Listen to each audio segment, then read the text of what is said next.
Enfin, la psychomote du cœur accompagne les couples. Dans ce cas-là, je travaille en binôme, en couple, pour les couples. Comment on sait que ça peut être aidant de venir voir la psychomote du cœur? Parce que notre relation, elle souffre. Comment on fait pour savoir qu'une relation, elle souffre? Je regarde mon conjoint ou ma conjointe et j'arrive plus à voir sa beauté. J'arrive plus à aller vers elle ou vers lui. Alors que, il n'y a pas si longtemps, c'était facile. Ça, c'est un bon indice parce que qu'est-ce qui a changé? Sa beauté n'a pas changé, son comportement n'a peut-être pas si changé que ça, mais pourtant, je sais pas, il y a un truc qui a fait que maintenant, poum, un truc qui a été ici touché, poum, et non, c'est fini. Ça, c'est très, très important de juste le voir et de se dire, ok, là, il y a un... Et j'arrive pas à en parler, j'aimerais en discuter. J'aimerais avoir un espace pour revoir ce qui se passe. Parce que j'ai vraiment envie de prendre soin de cette relation et de pas mettre mes œillères et faire comme si de rien. Voilà. Donc ça, vous pouvez venir voir. Qu'est-ce qui fait qu'une relation, elle souffre? C'est qu'on alimente aussi soi-même des pensées, des questions qu'on n'arrive pas à poser, qu'on aimerait mettre à plat. Parce qu'on a peut-être des besoins qu'on n'arrive pas à nourrir, qu'on n'arrive pas à exprimer. Ou des émotions qui viennent aussi de notre histoire personnelle, mais qui viennent se confondre, alors on ne sait plus. On a chacun nos prismes, on a chacun notre façon de voir les choses qui dépend aussi de notre vécu antérieur. Et c'est important de pouvoir faire la part des choses et de pouvoir en discuter. Parce qu'on a envie de prendre soin de la relation, parce qu'on a envie de nourrir l'amour qui nous lie. Et souvent, malheureusement, c'est difficile, ou c'est parce que c'est comme ça, mais on n'arrive pas à vraiment discuter, à vraiment pouvoir poser les choses, et on se renferme. Et alors on va plus passer par des passages à l'acte. C'est-à-dire ne rien faire, se taire, ou avoir des petits pics comme ça, ou essayer de faire comme si de rien, mais finalement on commence à être tendu dans le corps, ou on va être pris par une petite chose, c'est la goutte d'eau qui va faire déborder le vase, et on va avoir des difficultés à se souvenir pourquoi on est ensemble. Pourquoi cette relation, elle existe. C'est quoi l'origine? De quoi on rêve? C'était quoi nos rêves avant? Tout ça, c'est... On n'arrive plus à y penser, on n'arrive plus à se poser pour en parler. On s'évite peut-être même. Bon voilà.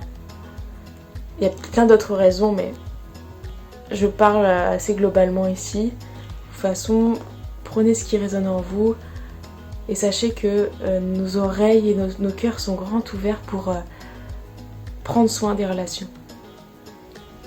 Et de la relation de couple ici en l'occurrence. Donc comment je fais pour retrouver la joie?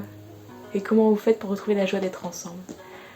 Et nous ce qu'on va aller faire et ce qu'on va aller regarder et accueillir, c'est que l'inconfort que vous vivez dans votre relation, ça vous pousse à vous ouvrir à plus d'amour pour vous et pour la relation.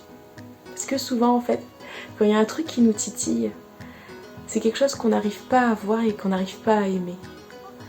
De soi et dans la relation. Et en fait, ce petit inconfort, ça peut devenir une clé pour ouvrir encore plus grand notre cœur et aller prendre soin de nous et prendre soin de la relation.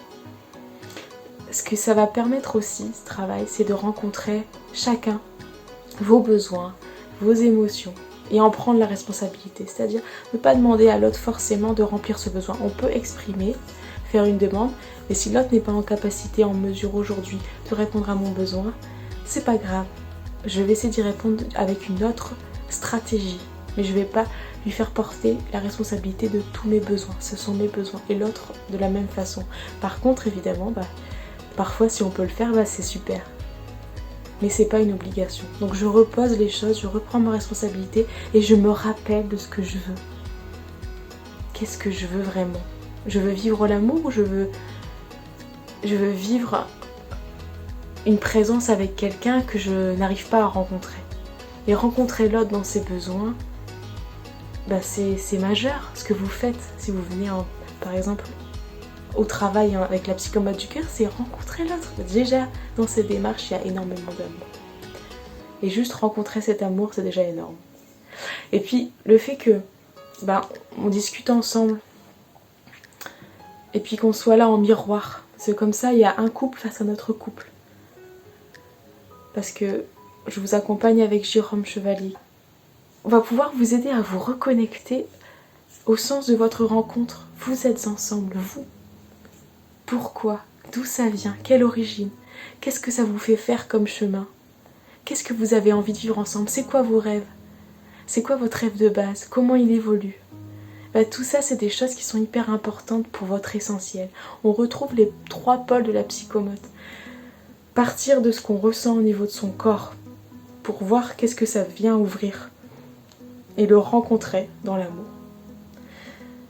Au niveau de ce qu'on pense, comprendre que finalement des fois on fait porter à l'autre des choses qui sont de notre responsabilité et comment je fais pour aller guérir mes parts blessées pour moi et pour ma relation et de chacun, et comment on cède, parce que forcément il va falloir céder parce qu'on va se titiller nos petites parts blessées. Donc comment on fait pour céder? Et puis au niveau de notre essentiel, comment se rappeler, est-ce qu'on ne pourrait pas se donner des temps où on se rappelle de c'est quoi nos rêves et qu'est-ce qu'on veut vivre ensemble? Est-ce qu'on veut vivre l'amour? Est-ce qu'on veut vivre le fait de pouvoir aller au-delà de ce qu'on pense être l'amour pour soi et de le donner à l'autre, c'est-à-dire pouvoir même s'aimer plus soi-même en aimant l'autre? Parce que quand j'arrive à aimer des choses qui me semblent inconfortables chez l'autre, alors j'arrive à les aimer chez moi. Et inversement. Donc c'est tout ce cheminement que quand vous venez ici, on est d'accord de faire ensemble. On s'accompagne parce que c'est un chemin qui est complexe, parce qu'il met en jeu énormément de facteurs. Mais on est là pour observer. Et c'est pour ça qu'on n'est pas trop avec 4 yeux, avec 2 regards. Parce que c'est pour ça qu'on est en binôme, parce qu'il y a beaucoup de choses à voir. Et parce que c'est difficile à discerner, mais en même temps, c'est quand on discerne qu'on peut mettre la lumière et qu'on peut aller voir que c'est toujours l'amour qui est derrière. Derrière n'importe quel inconfort, il y a quelque chose qui est en train de vous parler et de vous dire oh, là tu peux prendre soin de la relation, et en prenant soin de la relation, tu vas prendre soin de toi et prendre soin de l'autre. Donc voilà pour la psychomote du cœur pour les couples.